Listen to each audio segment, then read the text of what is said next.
The first time Mara Vale looked at Riven Shaw like he was worth saving, he almost laughed in her face. Not because it was funny.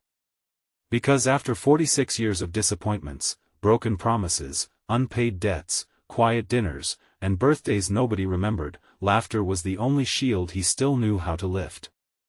He stood in the doorway of his old woodworking shop that bright Saturday morning, sunlight pouring through the open windows and catching the dust in the air like tiny pieces of gold. Outside, the town of Bellwether was waking slowly. A dog barked somewhere down the lane. The bakery across the street had just pulled fresh bread from the oven. Children rode bicycles past the curb, their laughter ringing through the cool spring air. It was the kind of day that made people believe life could begin again. But Riven Shaw did not believe in beginning again. Not anymore. He had learned to live quietly among unfinished things. Half-built cabinets. Broken chairs waiting for repair. A wedding photo hidden in the bottom drawer of his desk. A heart that still worked, but only because it had no choice. Then Mara stepped into his shop holding 2 paper cups of coffee and a smile too gentle for someone who had no reason to be kind to him. She was 29, bright-eyed, steady, with a calm confidence that made every room feel less lonely. She had moved into town 6 months earlier to restore her late grandmother's cottage, and somehow, during those months, she had also started restoring parts of Riven he thought were permanently damaged. So when she handed him coffee and said, "You always pretend you don't need anyone," he smirked, leaned against the workbench, and gave the answer he always used when feelings came too close. "You're too young for a guy like me." Mara looked down at the cup in her hands. For 1 second, her smile disappeared, and the softness in her eyes turned into something deeper, something brave and trembling. Then she whispered, "You're everything I want." Before this story continues, if you believe in kindness, second chances, and love finding people when they least expect it, please like this video, share it with someone who needs hope today, comment your thoughts below, and subscribe to Lifeline Diaries for more emotional stories that remind us the heart can heal. Riven did not know what to say after that. The shop became painfully quiet. A truck passed outside, tires whispering over the damp road. Somewhere near the window, the old wall clock ticked like it was counting down the seconds before his life changed forever. He looked at Mara as if she had spoken a language he had forgotten. Her brown hair was tucked loosely behind one ear, her white blouse rolled at the sleeves, her jeans lightly dusted from helping him sand an old cedar table that morning. She was not dressed for drama. She was not trying to look impressive. She was simply there, real and unguarded, offering him something he had stopped asking for years ago. Riven turned away first. He busied himself with a plank of walnut on the bench, running his thumb along the grain though he could barely feel it. "You don't know what you're saying," he muttered. Mara did not move. "I know exactly what I am saying." "No," he said, sharper than he intended. "You know the version of me that fixes windows, brings your groceries inside, and drinks coffee with you at 7 in the morning. You don't know the man who failed a marriage. You don't know the man who watched his daughter stop calling. You don't know what it feels like to wake up and realize every person who once needed you learned to live without you." Mara's expression softened, but she did not pity him. That was one of the things that frightened him most. She never looked at him like a damaged object. She looked at him like a man still standing. "I know enough," she said. Riven shook his head. "You deserve someone with fewer ghosts." Mara placed her coffee on the workbench and stepped closer. "Maybe I am not looking for someone untouched. Maybe I am looking for someone honest." The words landed harder than he expected. Riven Shaw had built a life around control. Would made sense to him. If a board warped, he knew how to plane it. If a hinge broke, he knew how to replace it. If a chair cracked, he knew how to brace it from underneath until it could hold weight again. People were different. People left. His wife, Seraphine, had left 8 years ago after 21 years of marriage. Their ending had not been loud. That almost made it worse. No thrown plates. No screaming in the driveway. Just silence growing between them until even sitting at the same table felt like living in separate houses. She told him he had become a man who could fix everything except what mattered. He did not argue because he knew she was right. Their daughter, Noelle, was 24 now. She lived 3 states away and sent short messages on holidays. Riven kept every one of them, even the cold ones. Especially the cold ones. They were proof she had not forgotten him completely. After the divorce, Riven stopped attending town dinners. Stopped going to church socials. Stopped answering invitations. He poured himself into the shop until sawdust covered everything, including the ache in his chest. Then Mara came into Bellwether with a leaking porch roof, a stubborn old cottage, and a laugh that filled empty corners. At first, she was just another customer. She needed shelves rebuilt. Then a garden gate repaired. Then an antique trunk restored. Each project brought her back. She asked questions. She listened to his answers. She noticed when he skipped lunch and brought sandwiches without making a big deal out of it. She remembered that he hated too much sugar in coffee. She learned the names of his tools. She sat in the corner of the shop while he worked, reading old letters from her grandmother's house and sharing pieces of her own life. Her parents had died when she was young. She had grown up moving between relatives, always trying to be useful enough to be wanted. She had built a career designing interiors for wealthy people in cities full of glass towers and lonely apartments. But when her grandmother passed, Mara came back to the only town where she had ever felt safe. Riven understood loneliness in her before he admitted he cared. By late spring, the whole town noticed them.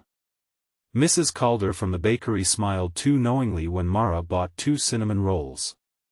The hardware store clerk started setting aside the screws Riven liked before he asked. Even old Mr. Fenwick, who never commented on anything except weather and taxes, once said, "That young woman brings light into that shop." Riven pretended not to hear. But Mara heard. And she stayed. The problem was not that Riven did not feel something. The problem was that he felt too much. When Mara laughed, the room warmed. When she leaned over his sketches, her shoulder almost touching his, he forgot what he was explaining. When she told him about her grandmother teaching her to dance in the kitchen, he imagined music in his own house again, and the image scared him so badly he barely slept that night. Love, at his age, felt less like a gift and more like a risk he had no right to take. That Saturday morning, after Mara whispered those impossible words, he avoided her for 3 days. He told himself it was kindness. He told himself distance would protect her. He told himself she would eventually understand that a woman with her whole life ahead of her should not waste it on a man who still flinched when happiness knocked. But by Tuesday afternoon, rain clouds gathered over Bellwether, and Mara walked into the shop with no umbrella, her hair damp at the edges, her face calm but hurt. "You don't get to disappear because I told the truth," she said.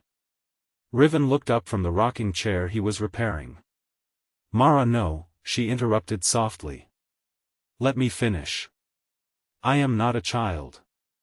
I am not confused. I am not chasing some fantasy because you re-kind to me.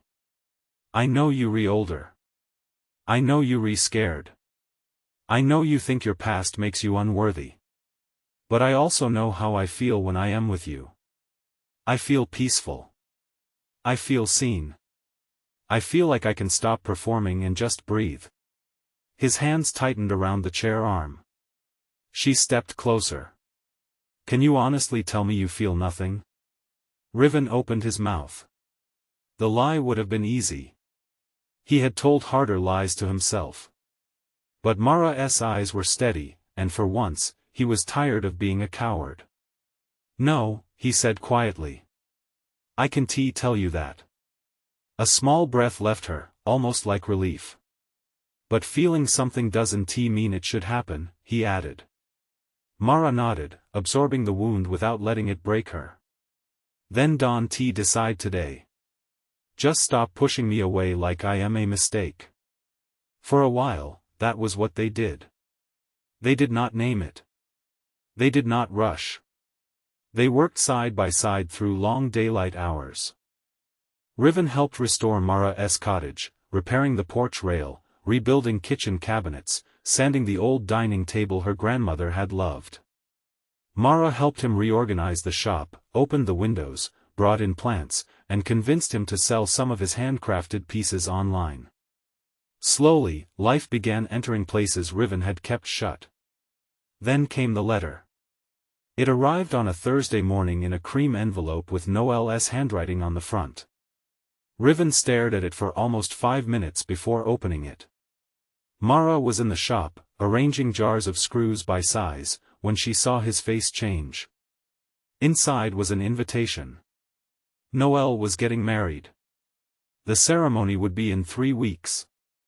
At the bottom, in a small handwritten note, she had added, "I don't know if you'll come, Dad. But I think I want you there." Riven sat down hard on the stool. Mara came beside him. "That's good," she said gently. He shook his head. "She thinks she wants me there. That's not the same. It's a door. It's a crack in a wall. Sometimes that's how doors start." He looked at her then, and something inside him broke open just enough to let hope hurt him. For the next 3 weeks, Riven was unbearable. He made a gift for Noel and her fiancé, a hand-carved memory chest from cherry wood, lined with blue velvet because Noel had loved blue as a child. He carved tiny stars along the inside lid because when she was 6, she used to ask him to carry her outside at night and tell her the names of constellations. He worked on it until his fingers cramped and his eyes burned. Mara stayed with him through all of it. She did not offer empty comfort. She sanded corners. She brewed coffee. She told him when the carving was beautiful and when he needed to sleep. She reminded him that regret was not the same as love unless he had the courage to show up. On the morning of the wedding, daylight spread clear and soft across the town. Riven stood in front of his mirror wearing a dark suit he had not touched in years. His hands trembled as he fixed his tie. Mara arrived wearing a simple navy dress, elegant but not flashy. She had not assumed she was invited, but Noel had written one extra line in a later message, "You can bring someone, if there is someone." Riven had almost refused. Then he looked at Mara and realized there was someone. The wedding took place in a garden behind an old stone inn. White chairs lined the grass. Flowers moved gently in the breeze. Guests turned when Riven arrived, and he felt every glance like judgment. Mara walked beside him, not holding his hand, but close enough that he did not feel alone. Noel saw him before the ceremony began. For a moment, neither moved. She looked so much like the little girl he remembered that it stole his breath, yet she was grown now, graceful and guarded, wearing a white dress and holding herself like someone who had learned not to expect too much. Riven took one step forward, then stopped. Noel came to him. "Hi, Dad," she said. His voice failed. He nodded once, then handed her the memory chest with both hands. "I made this for you," he managed. "I know it doesn't fix anything." Noel ran her fingers over the carved stars. Her eyes filled. "No," she whispered. "But it means you remembered." Riven swallowed hard. "I remembered everything." The ceremony was beautiful, but Riven barely trusted himself to breathe. When Noel walked down the aisle, he cried silently. Mara noticed but did not mention it. She simply slipped a handkerchief into his hand. At the reception, Noel asked him to dance. That was when Riven finally understood that forgiveness was not a lightning strike. It was a fragile bridge, built plank by plank, and sometimes all you could do was take the first careful step. During the dance, Noel rested her head briefly against his shoulder. "Mom said you've been alone a long time." "I deserved some of it," he said. "Maybe," she answered. But maybe not forever. His eyes moved across the garden to Mara, standing near the flowers, smiling at him with quiet pride. Noel followed his gaze. She loves you. Riven looked down. She shouldn't. Noel gave a sad little laugh. Dad, don't punish her for seeing something good in you. Those words stayed with him long after the music ended. When they returned to Bellwether the next day, Riven did not go straight to the shop. He drove to Mara's cottage instead. The morning was bright, the sky washed clean from overnight rain, and her garden shimmered with drops of water on every leaf. Mara was on the porch, watering lavender in clay pots. She smiled when she saw him, but there was caution in her eyes now. She had given him time. She had stood beside him. She had loved him without demanding he become fearless overnight. But even patient hearts eventually need an answer. Riven climbed the porch steps slowly. I've spent years believing the best parts of my life were behind me, he said. I thought love was something I had already failed at, and I thought keeping people at a distance was the same as protecting them. Mara set down the watering can. He took a breath. When I joked that you were too young for a guy like me, I wasn't joking. I was hiding. Because the truth is, you make me feel like I am not finished. And that scares me more than being alone ever did. Tears gathered in her eyes. I can't promise I won't be afraid, he continued. I can't promise I'll always know the right words. But I can promise I won't run from you again. Mara stepped closer, her voice barely above a whisper. And what do you want, Riven? For the first time in years, he answered without shame. You. A life with you. Mornings in the shop. Coffee that gets cold because we talk too long. Your plants taking over my windows. Your laughter in rooms that have been quiet too long. I want the chance to love you properly. Mara covered her mouth as tears slipped down her cheeks. Riven reached for her hand, careful, almost reverent. I know I am older. I know I carry history. But if you still mean what you said, she squeezed his hand. I meant every word. That afternoon, they walked together through town in full daylight, not hiding, not explaining, not apologizing for finding something rare. Some people stared. Some smiled. Mrs. Calder from the bakery wiped her eyes and pretended she had flour on her face. Old Mr. Fenwick nodded once from his bench outside the hardware store, as if he had known all along. Months passed, and life did not become perfect. Noel and Riven still had difficult conversations. Some days guilt came back like weather. Some days Mara had doubts too, not about loving him, but about whether love could survive the weight of other people's opinions. Yet every time fear rose between them, they chose honesty instead of silence. Riven learned that second chances do not erase the past. They teach you how to carry it differently. Mara learned that being loved by someone wounded does not mean accepting less. It means watching them choose healing, again and again, because they finally believe they are worth the effort. 1 year later, on another bright Saturday morning, the woodworking shop looked nothing like the lonely place it had once been. Sunlight filled every corner. Mara's plants hung near the windows. Finished tables, chairs, and shelves stood proudly along the walls. Customers came and went. Laughter lived there now. On the main workbench sat a small wooden sign Riven had carved by hand. It read, "Begin again." Mara found him standing beside it, running his thumb over the letters. "You made that for a customer?" she asked. He shook his head and smiled. "No. For us." She leaned against him, and he kissed the top of her head with the quiet certainty of a man who had finally stopped running from happiness. Before the ending, comment "Begin again" if you believe love can still find a wounded heart at the right time. And if this story touched your heart, please like, comment, share, and subscribe to Lifeline Diaries. Your support helps these emotional stories reach someone who may be silently waiting for hope.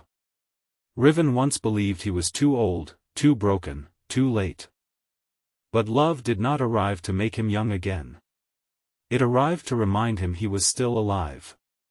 And sometimes, the most beautiful chapter of a person's life begins the moment they finally stop saying they are not worthy of being loved.